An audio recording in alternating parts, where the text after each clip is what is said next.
Hi everyone, Tridib here from Tridib Ghosh Tech, and today we will be talking about the iPhone SE 2020 or the iPhone SE 2 as some may call it. And this device was launched in early of the May during the pandemic lockdown here in India, and this turned out to be a remarkable device for Apple. Now I am using this device as my secondary device, as I use iPhone XR as my primary device, and that iPhone XR may be a much heavier, much costlier and much bigger device than this iPhone SE 2020. Now for the price, the iPhone SE 2020 was launched in 43,000 rupees here in India, but after Apple started manufacturing it here in India and after the launch of iPhone 12 series, the price came down to 39,900 Indian rupees, but this is available for 36,000 rupees in many other online stores and Apple third-party resellers, and that's a great price for this device. Now this came in three different variants. One is 64 GB variant, other is 128 GB and 256 GB variant. As you can see that this is 64 GB variant, and after using it for 6 months I have used 26.8 GB of the storage space. So 64 GB I think is good enough for a secondary phone or maybe a primary phone if you are using it as a primary device. Now for the design, this phone may look a bit backdated and it was targeted for a very specific type of customers who are using iPhone 6, iPhone 6s, iPhone 7 or iPhone 8 and are comfortable with this type of form factor with old school type Touch ID. Now if you are coming from iPhone 7 and 8, you can move over your old cases as this has the same form factor and outer body shell of that iPhone 7 and 8. I use an Apple Silicon case, but there are a lot of cheaper options available in online and offline stores. This iPhone SE supports dual SIM. One is a eSIM and other one is a physical SIM. Dual SIM support is a very handy feature and is a must-have feature here in India. Now for the display, this device comes with a 4.7-inch LCD display with 1334 x 750 pixels.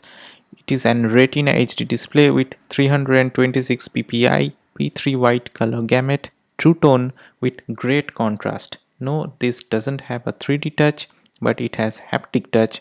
The function is basically the same. It has great viewing angles and speakers are very nice and loud too.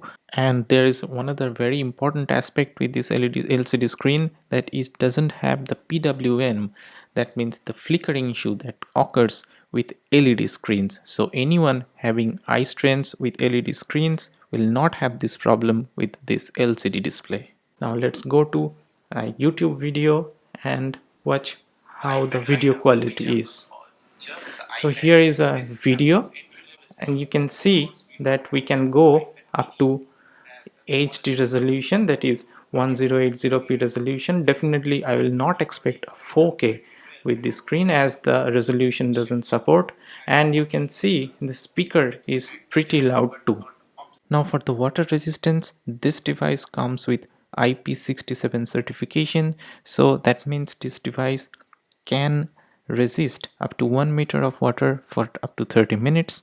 But be careful, as Apple warranty does not cover the water damage. Even if you have Apple Care Plus, Apple may charge you in case of any kind of water damage. Now for the performance, this device comes with A13 Bionic chip with third generation neural engine and 3 GB of RAM. So this comes with the same flagship performance with the much expensive iPhone 12 Pro Max, which was Apple's flagship device just weeks ago.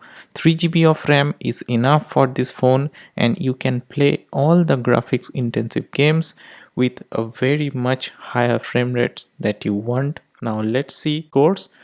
Of course this is Geekbench 5, and as you can see here we have 1331 for single core score and 3084 for multi-core score, which is a great numbers for this device and which even you don't get for this price point with the Android contenders. Now for the durability, it has glass at the back which gives a nice classy looks to this device.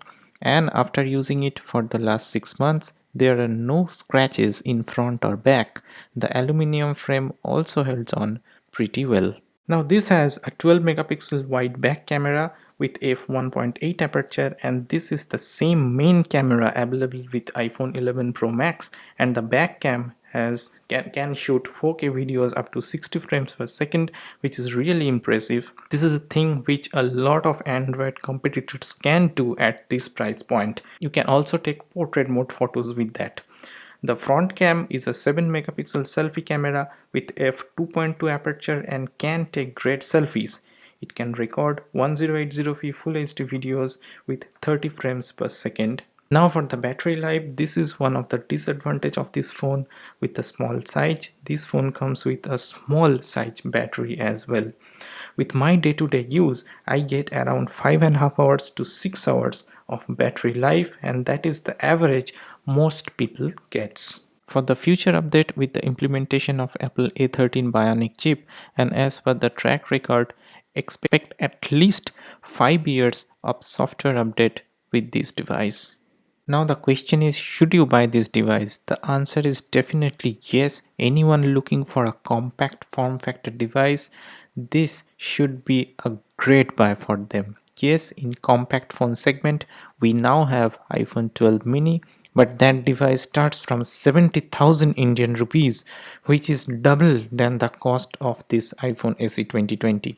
Yes, there are some advantages of iPhone 12 mini, but if we consider the day-to-day performance and value for money, this should be your obvious choice. So that was the video, guys. If you have liked the video, please like and share and comment. If you have anything to say about the device, please consider subscribing to my channel, and I hope to see you in my next video.